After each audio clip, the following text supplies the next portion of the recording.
Welcome to the Executive Compensation Podcast. I'm your host, Ryan Harvey, and on this episode, I'm joined by Patrick Powers and Rosie Newman.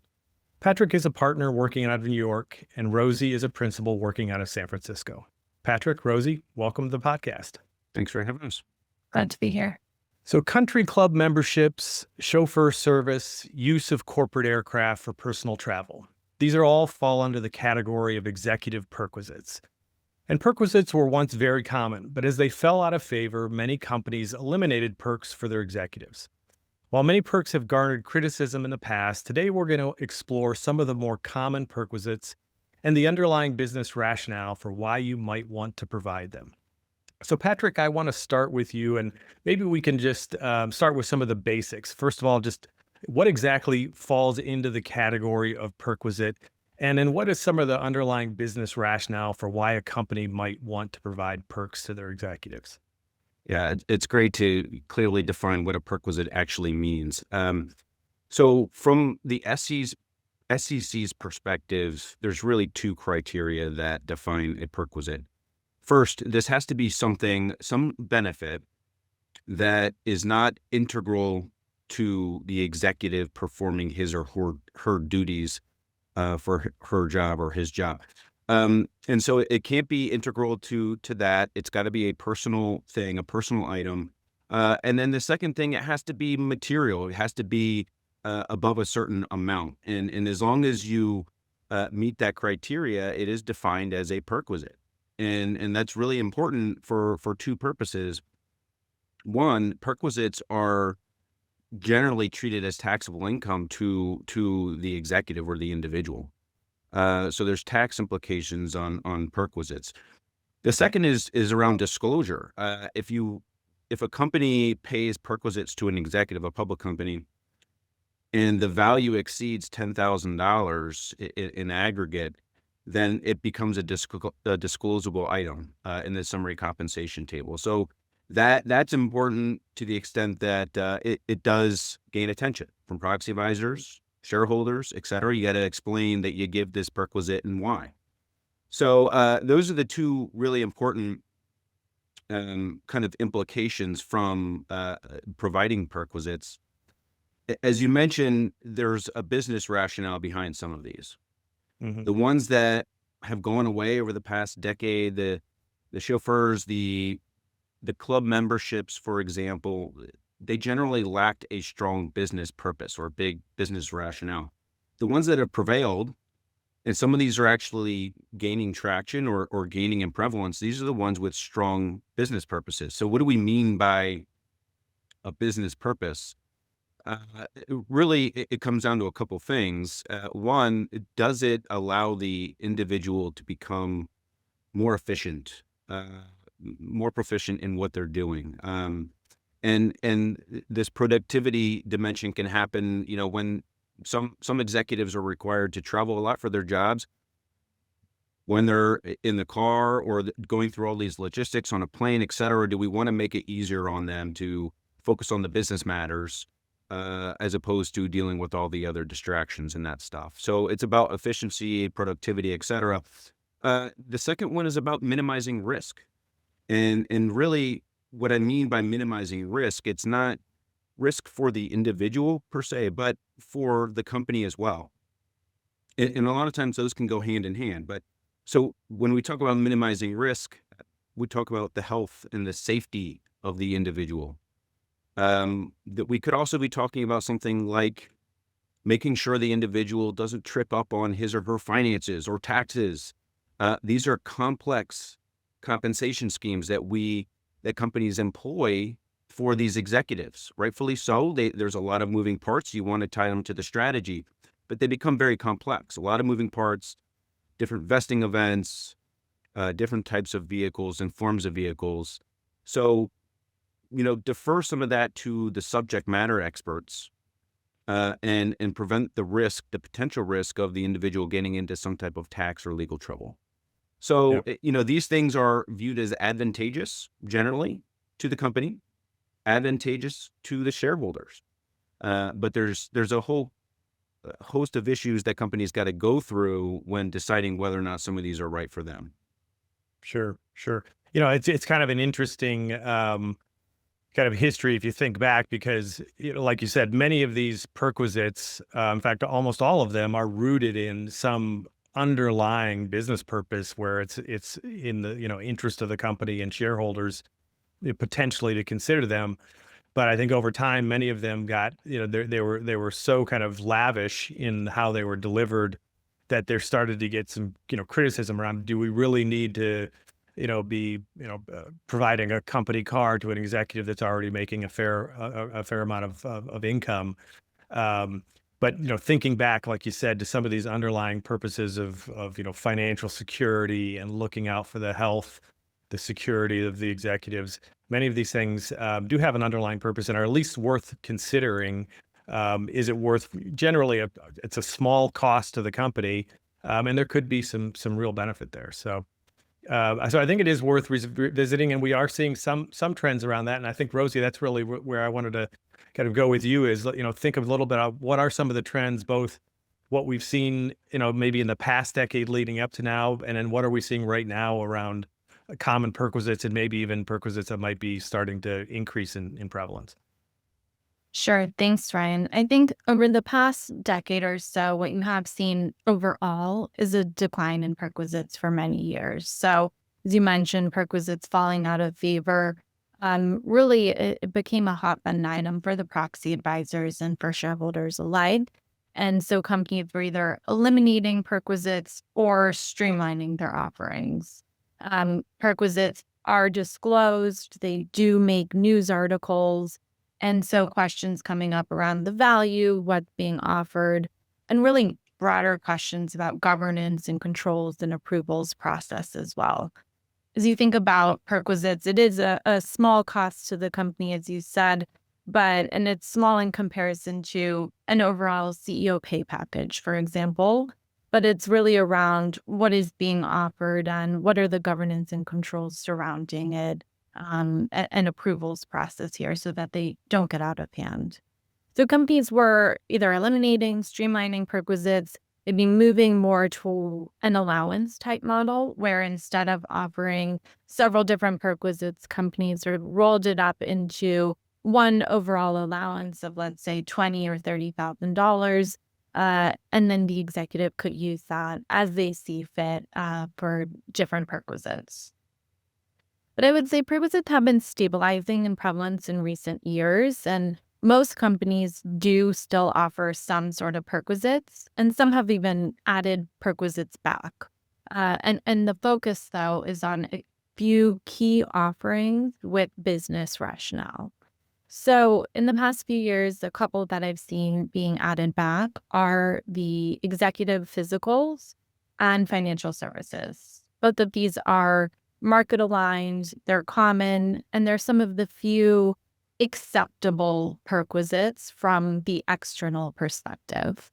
And that's because they're easy to disclose in terms of business purpose and rationale. So as you think about executive physicals, it has the health and wellness aspect. It's proactively taking care of executive health so that they can continue to do their jobs. And then financial planning. Companies do develop complicated executive compensation programs.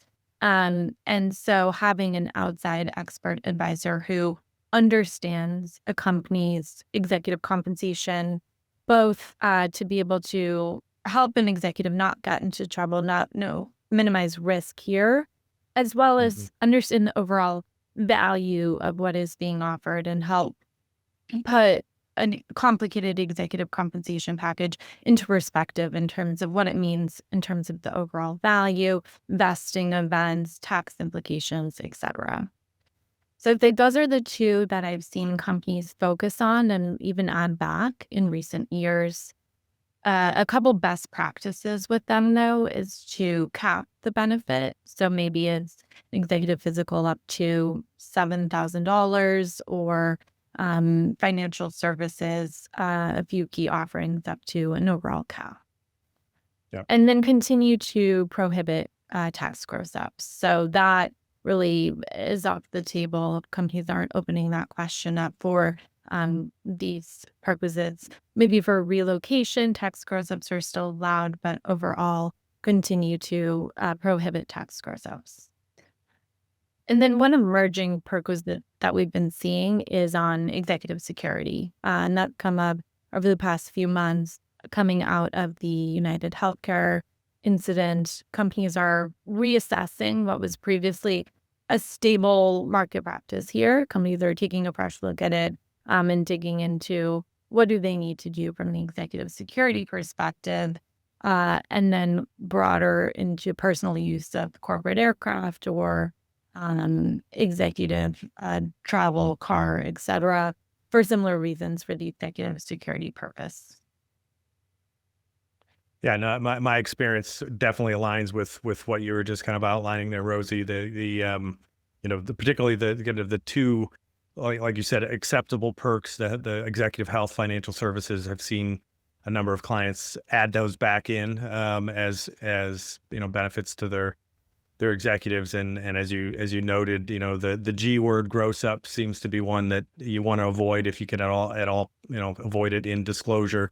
Draws a lot of negative attention from various groups. So have definitely seen that as something that we try to avoid. But I do want to dive in a bit on this kind of issue of executive security, and maybe Patrick, you can help us think through that a bit, because as Rosie mentioned, that seems to be a bit of an emerging trend. I would say even before the recent events that kind of got everyone focused on executive safety and security, I was already seeing a little more interest in corporate aircraft usage, and it seemed like there was maybe a trend starting with a little bit more of that than we had seen in the past. But I think those events have really focused on all kinds of security issues, but particularly corporate aircraft. But maybe you can talk a little bit about what are we seeing security related? What are some of those security related perks, and how should we be thinking about that in the context of this discussion? Certainly a really timely topic. And as you said, this has kind of been bubbling up a little bit. We live in a much different world today than we did maybe 10, 15, 20 years ago. There was social media and just the transparency into people's lives. And so there is kind of greater risks out there because of that. We certainly live in a very kind of geopolitically charged environment as well today. So it's a situation, it's a matter that boards are really taking seriously from a governance perspective. This isn't about providing a benefit really in their minds to an individual. This is more about a governance and a risk issue. And so what are companies doing right now? At least the boards and the compensation committees, they're going and seeking information. What are our current policies around security? And whom do they cover? Is it really just in the building? Does it extend to corporate events and corporate travel? Do our policies and our security, does it extend to the residents and include the residence itself for some executives? The further down you go, the bigger the cost can be. And so there's that dimension to it that's pretty important, because as you know, this is all disclosed. But the questions are really around fact finding at this point. There are certainly some companies with bigger risks, I think, in certain industries that have bigger risks from a security standpoint. And those boards are, I would say, even more focused on this right now. And what they're doing really is many of them are conducting these independent threat assessments. Let's figure out where our vulnerabilities are. It ranges from the individual security, from personal attacks. It could range from threat of IP theft when someone's traveling. There's a number of ways that companies need to look at it, and there are parties out there that conduct these assessments. And this is about equipping the committee and the board with information about this. So when they go and actually do make a decision about this, especially when there's a significant cost potentially involved, they understand that they understand the risks and how they need to do this, or why they need to do this from a business perspective, a business rationale. So that's kind of the process. We're seeing an uptick in this. There's a lag of disclosures in terms of understanding the market practice, because of when the proxies come out and when that data is real time. We probably won't know for another year or two to see how much of a trend we're going to see in this market data. There are some initial surveys here that they're indicating that the prevalence is increasing and starting to pick up on this. But again, it's about understanding the risks. It's about informing the committee, the board around the costs, and how you might, if you need to implement something like this, how you might disclose it in the proxy. All important stuff for the committee consider when making this decision around security. Yeah. Yeah. Rosie, what are you seeing in this area? Any observations with your clients? Yeah, I would just add, I think from that immediate mindset perspective, right after the incidents in December, companies had to do whatever they felt necessary in the short term. So whether that was 24/7 security, whether it was um, car driver, et cetera, enhancing security for other executives, just do whatever was necessary in the short term. But really then reviews underway throughout this year to determine the overall holistic approach. And so it's much broader than just the compensation committee. It involves legal, comp, risk, security teams. So gets outside of the compensation committee realm. And as Patrick mentioned, really that first step is that independent security assessment. So companies commissioning a security study done by a third party to document the legitimate security concerns of the business. This assessment, it won't change how it's viewed from a Perquisite perspective. So it will still be viewed from the SEC as a Perquisite and needs to be disclosed. But it does document the legitimate security concerns. And so then once companies get these studies back, then they can help determine what do they need to offer, who should be covered. Is it the CEO only, or does it extend beyond the CEO? And then it gets more into the compensation committee realm of what are the values? Is there a cap? How's this going to be just disclosed? Let's continue to prohibit gross ups, for example. But really, it's a broader question. It's a holistic review across companies here. And I would say it's not uniform across all companies. So it's impacting companies that are highly visible CEOs or certain industries, healthcare, financial services. But it's not all companies are assessing this. It's really targeted towards few select industries. Yeah. Yeah. Yeah. The security category of perks is an interesting category because I think almost every other category, it's very clear that there's a personal benefit. If you're getting a company car, you're getting executive healthcare, there's a clear personal benefit. With the security category, it's kind of a mixed bag. I mean, some of the items like personal use of the aircraft, obviously that's a benefit to the executive. But other things like, if you require the CEO to have a security detail outside of work hours. I mean, every CEO I know that has had that added to their kind of perks views it as a hassle. They don't view it as a benefit. It's really a hassle and part of accepting that job and accepting the risk, but it's not something they would choose to have if they could avoid it. So it's interesting. It will be interesting to see. The SEC is reviewing a lot of their disclosure rules. It'll be interesting to see if they change anything around security. I know I've had a few clients even concerned about the level of disclosure around what they're providing to their CEO because they don't want to give a lot of details because that in some ways defeats the effectiveness of the security if you're outlining everything you're doing. So probably more to come on that, on just disclosure and what's considered a perk and what's not, maybe in the future. We'll see. But so maybe we can shift a little bit. I'd like to talk a little bit about some of the external perspectives.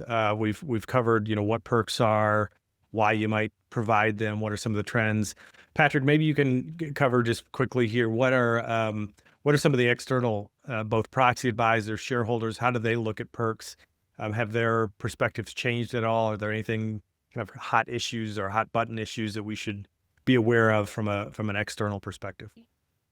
Yeah, it's a great question. One the committee should always consider is, how are the proxy advisors going to react to something like this? there's no doubt the proxy advisors, and they haven't really changed their views in light of the recent events. It remains a kind of a hot button issue for them. It's not something that I'll call it by itself, a perquisite or even a significant level of a perquisite delivered that's going to drive an against recommendation on, say, on pay, but it will get a call out. And it might be one of those things that if there is a pay and performance misalignment, this could be one of those things that kind of tips over the scale and causes an against recommendation from one of the proxy advisors. So you got to be careful here. You want to make sure, again, that any perquisite that's being provided has a good business purpose that you can communicate to your shareholders who are the ones voting on this stuff in the proxy. And you want to make sure that the cost is reasonable. You don't, where you really kind of fall into the trap with the proxy advisors is if you provide a perquisite value that is significantly above kind of the market norm or the median for an industry or index. So you want to keep the cost in check. The greater the cost or the greater the value, the stronger the disclosure should be, I think, around justifying the rationale for that. So as with anything, it's about communication to shareholders and talking to them in your proxy. So that's really important. The proxy advisors, again, still an issue that they will call out, but it's not an issue that's gonna really drive things. It will continue to monitor that. As you said, with the disclosure and kind of the market trends here, with some of these picking up, particularly security, maybe their stance will soften in the future around something like that. So something we'll be keeping an eye on. Yeah, like all of these issues, I think it's good to be aware of the external thinking and pitfalls. Generally shouldn't be driving the decisions. But like you said, as long as you're kind of staying within reasonable cost structure, rarely do these issues, drive sand pay votes or anything like that. So Rosie, maybe we can think a little bit about the future and look a little bit ahead. I'd love to get your perspective on what are you seeing this year as you're kind of sitting in some of these compensation committee meetings. Where do you see some trends headed? And also as you go into the future, what predictions might you have of where things might be headed? Sure. I think over the course of 2025, companies are going to continue to assess executive security and look at executive security and personal use of the corporate aircraft. And just as part of good governance practice, even if a company is outside of a certain industry, it's good to take a look at these policies every few years and understand what is the policy, what are the values here, what is market practice. The proxies that were filed this spring in 2025, they really only reflect a month or so of potential immediate cost after the United Healthcare incident. And so as we progress through 2025, I think we'll see more anecdotes here, more pulse surveys in the next few months on executive security, on personal use of the corporate aircraft. But hard data on this with a full year of data, we'll see in next year's proxies. So disclosed in spring 2026, covering fiscal year 2025 pay programs. So I think companies will continue to look at that. What we expect to change, likely values increasing, especially in certain industries. You'll see immediate jumps here.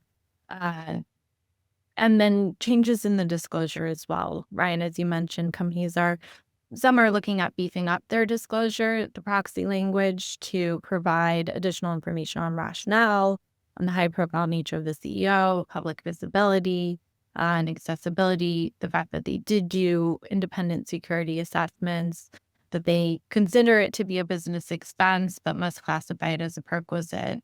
But really careful line, as you noted, around what they're disclosing, not wanting to disclose too much, but still provide additional information to help with the overall cost and what might be viewed as a year-over-year change in the program versus what the values might have been in prior years. Patrick, any other thoughts on things we should be thinking about here? Yeah, Rosie covered it pretty well. The disclosure, the market trends, I think there should be robust discussions between management and the board around this, and management should come with a view. It'll be interesting. I think, to one of your earlier points, I think from this risk angle, we will see probably some broadening of the scope for personal use of corporate aircraft. Either maybe more persons covered, or maybe greater allowances, et cetera. And that's really to head off some of the risk. I think that's the way companies will approach it or justify it in their proxies to shareholders. So, those are the things I'm keeping an eye on, in addition to the ones Rosie mentioned. Yeah. Yeah.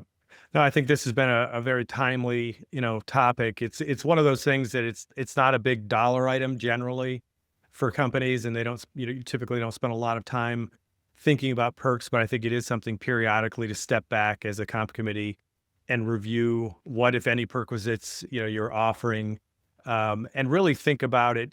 So often we come at many of these questions first from a prevalence perspective, which it's helpful to understand prevalence, but I think coming at it more from a philosophical principle-based perspective to say, are there areas where we can spend, a small investment as a company and provide some really value-added service, that's helping from a business perspective, whether it be the health and wellness of our executive team, making sure that they're making the right financial decisions, or looking after their safety is obviously something that's real time, an issue many companies are thinking about. So good to step back and think about those principles periodically. This has been a great conversation. Thanks again for joining the podcast today. Thanks, Ryan. Thank Yeah. you.